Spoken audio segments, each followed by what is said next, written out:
hello there. I was just wondering if I could talk to someone about chilies. Now, have you ever eaten a chilli and it caused you any harm? Oh, of course, yeah. It just burnt my tongue. It actually burnt your tongue? It actually burnt my tongue, yeah. If I eat a whole pack of chilies that are really it's going to really burn, but is that going to hurt? I wouldn't necessarily be able to advise. I don't know on that, actually. So It doesn't burn you like a match or a flame would. it can actually injure you. It can injure you. It can injure you. What's the worst that'll happen to me then? Probably end up in hospital. Oh, really? I don't know, it's up to yourself how hot your body could take it in your mouth. I think you would be on fire. So if you touch a chilli and then touch your eyes, it'll sting? It's going to sting them. I would say it's happened to myself in the past. I think it's happened to me. So we're all agreed that chilies can cause us pain. But could eating a really hot chilli ever do us physical harm? To find out, Kate heads to Mozambique. This East African country is home to the peri chilli, one of the most popular peppers on the planet. And a dish loved up and down the country is peri chicken. The local peri sauce is famously fiery stuff. Okay, let's have a little try. Was that a big finger? Oh, Picant. it's in my throat, goodness me. But that is delicious. It might be delicious, but what is it in chilies which creates that burning sensation? And can it cause us harm? To understand how chilies grow, Kate heads north of the capital, Maputo. She's on her way to one of the country's biggest chili producers. You must be Michael. Must be Kate. Welcome to Elephant Pepper, Mozambique. Yep, through this way. Okay, this is our chili warehouse. Look at these. Ginormous bags of chilies. These are dried chilies, so this is at the end of the process. And these are getting ready for export, actually to the UK market. Brilliant. Well, let's see how you get them growing in the first place. Okay, come this way. The stems are left on the chilies after harvest because they stop the peppers going mouldy during drying. This stalk has to come off each of these pods, so we have to individually take off this cowlicks. Once dried, all of these chilies are destemmed by hand because, in Michael's opinion, there's no machine that can do this job as well. Have you ever hurt yourself with a chilli? See? What?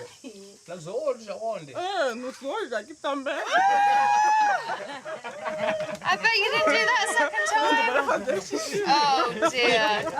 Now, you only make that mistake once, I bet.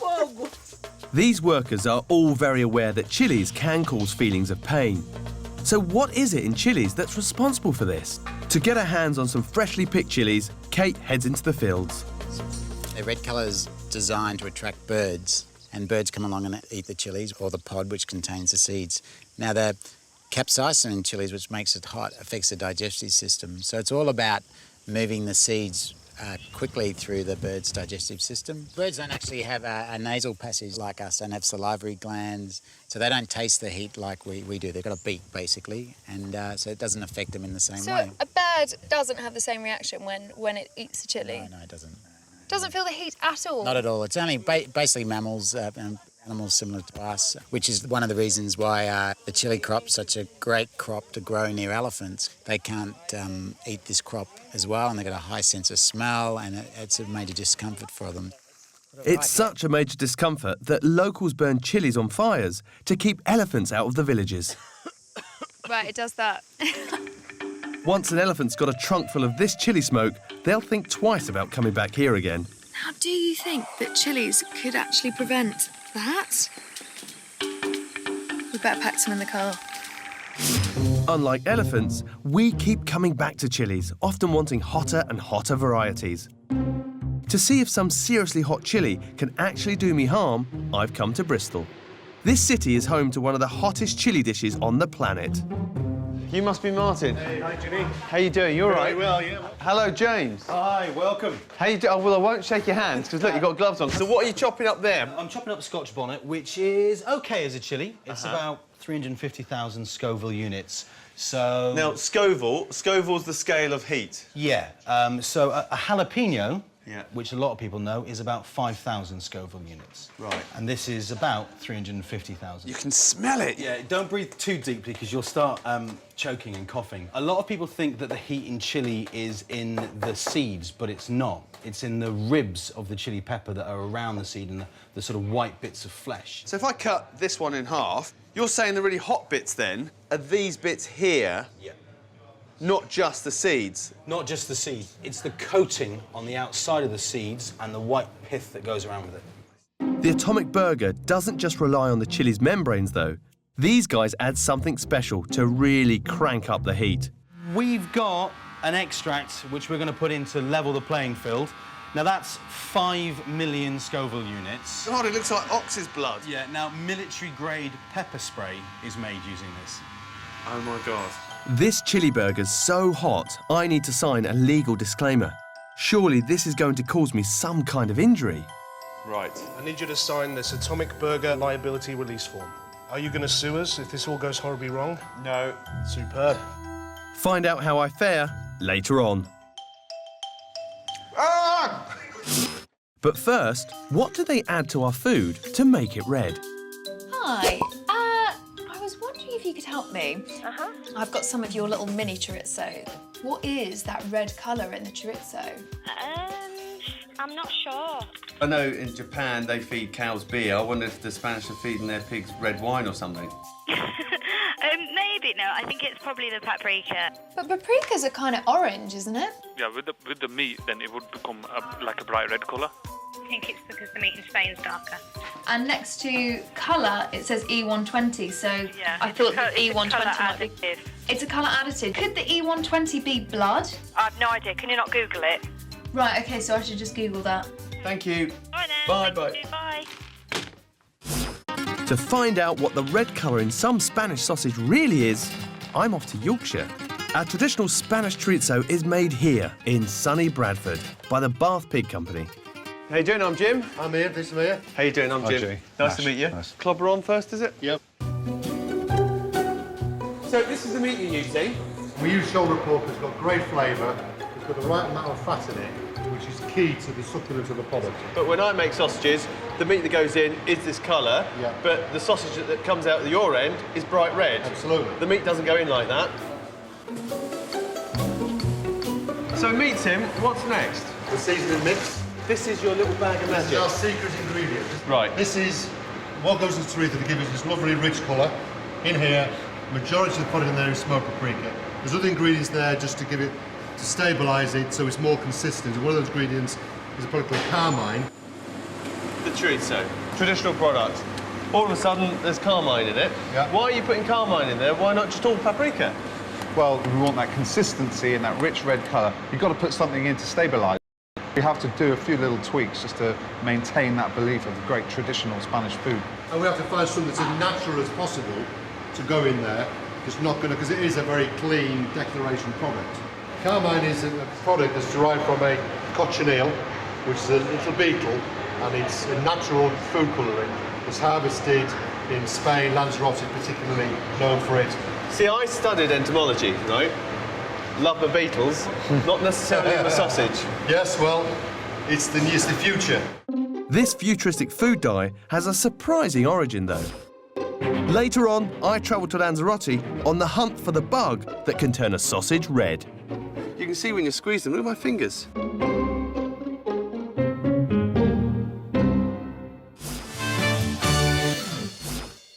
And now, Matt's trying to get to the bottom of some bewildering labelling on pork products. A lot of pork says outdoor-bred or outdoor-reared on the label, but what do these terms really mean? Now, I'm presuming outdoor-reared means pigs live outdoors, is that right? That's what I'd assume, yes. Is that the same as free-range?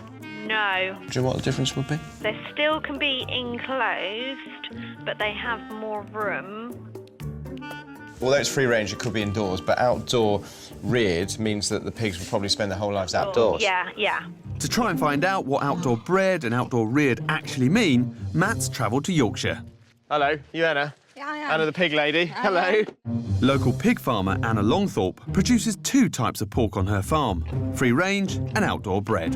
So now, what is the true definition of free range, would you say? Free range, so the pig's born and bred outside, and then once it's weaned, it then carries on outside throughout its whole life. OK, and what percentage of all pigs reared in Britain are free range? There's only about 1% that are fully free range throughout the whole life. Really? Yeah. So only around 1% of British pigs live outdoors like this all of their lives. So where are the outdoor bred pigs then? On this farm, it turns out most of them are here, indoors. So this is outdoor bred. Are those these boys? That's like these, yeah. So they started live, they've had 4 weeks? 4 weeks outdoors, yeah. Outdoors? Yeah. Then they're brought into a place like this? Yeah. Outdoor reared? Outdoor reared is when they're outside up to 30 kilos and then they'll go inside for finishing.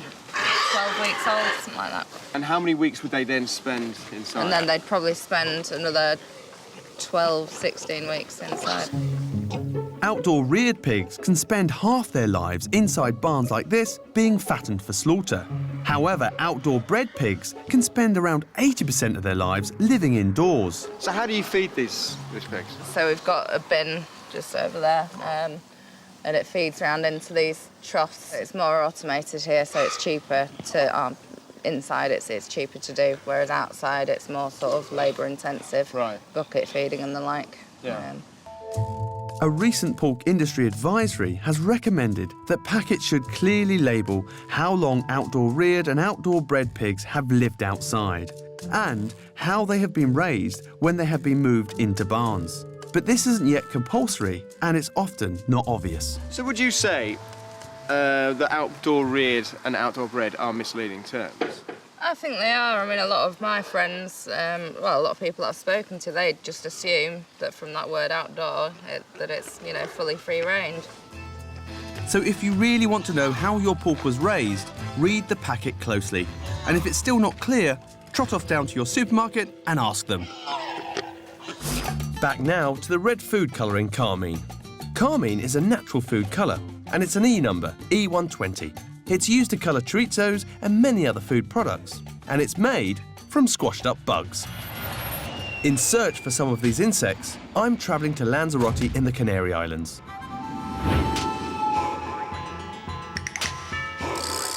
Parts of this dry, arid island are covered in cactus plantations. To find these bugs, all I have to do is locate one specific farm amongst all of them.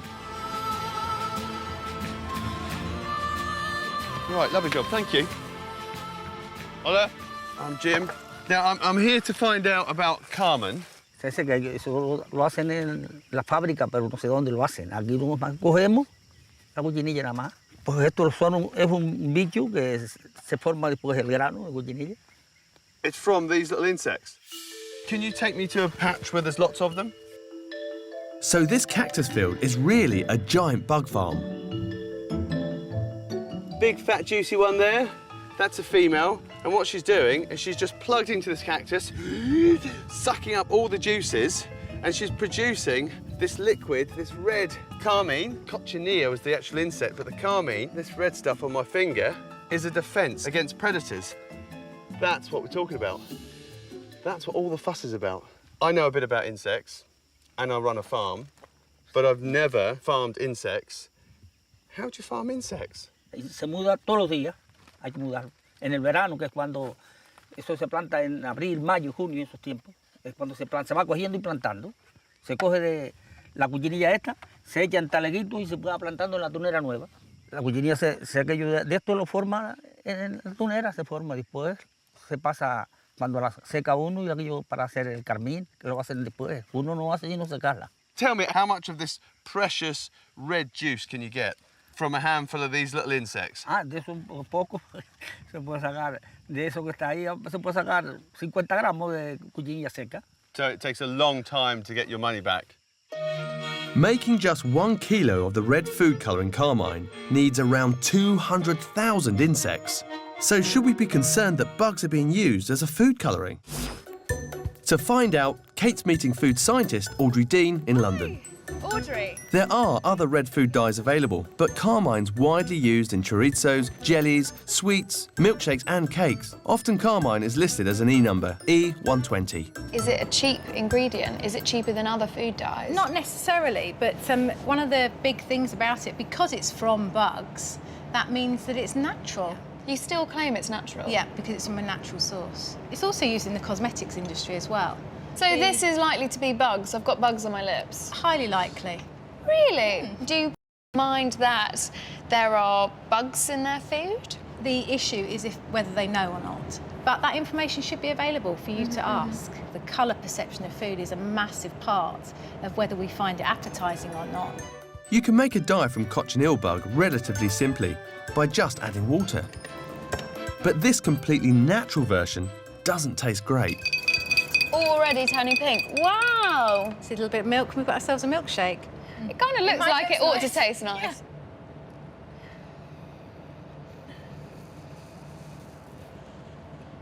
Yeah. Like a napkin. You've got a red tongue now. Oh! If you bite into the bug, that is bitter. That's really bitter. So that is the acid that's creating the red colour. But it still looks nice. It's very pretty pink. It's a good colour. Purpley pink. You have to almost be in the frame of mind whether it's in there, unless I've been told differently, especially if it's bright red. Beware, if it's bright red, it may contain bugs. It may contain Carmine from bugs. Back now to chilies. Chilies clearly cause us some pain, but I want to know if eating really hot chilies can ever cause an injury.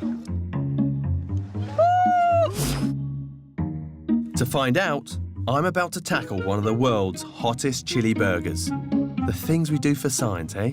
I need you to sign this atomic burger disclaimer and liability release form. Are you going to sue us if this all goes horribly wrong? No. Superb. This burger comes in at 1 million Scovilles. Most hot chilies only rate 100,000 on the Scoville heat chart. Oh my word. Now, believe it or not, Jimmy, I'm going to talk while you eat. There are numerous... Are you OK, mate? Jesus. Oh, my God. There are to be health benefits from eating chilies. So it's actually good for you, this meal. Kinda. Oh, my God, that's terrible. Oh, God, it's so weird. It's like your body's been taken over. Have a little bit of milk. No.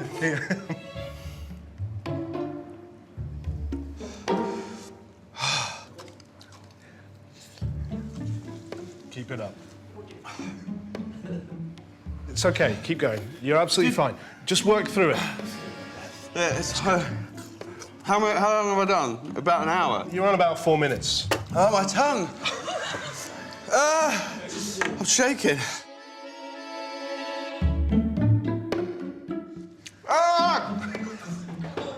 This chili burger's definitely causing me a lot of pain. That's it. Oh, my God, that's it. Oh, that's it. I don't care what anyone says. That hurts. That hurts. Surely eating something that hot must have done me some physical harm as well. I think the only person who can help me right now is a qualified doctor. Ah, Hello. Dr. Holmes. Hey, nice to meet you. Nice to see you. So if you'd just like to put a lab coat on. So the thing is, I'd started eating these chilies and start off with, oh, it's fine, but, oh my Lord, the burn was incredible. The pain messages that are involved in transmitting extreme of temperature, which is called TRPV1, are the same as those that transmit the pain messages that are caused by capsaicin, which is the ingredient in very, very hot chilies that causes the pain. The same things that fire off if I've put something hot on my hand, like a piece of hot coal, are the same things that are firing off when I've eaten some chilli. Exactly the same. So Dr. Holmes is saying that chilies feel as if they're burning you, but they're not. And she has an experiment which might just prove this. Now, just imagine this hunk of steak is my tongue. So if I just put my metal spatula under the heat for a few seconds, that causes damage to the tissue. My skin would blister if it got too hot. Here you've got a concentrated solution of hydrochloric acid. So again, this is quite an extreme example, but if we just give this a few seconds, you'll see the meat start to turn colour. You see the chemical burn. Exactly, exactly. A burn caused by acid. Okay, so here I've got a bottle of purified capsaicin.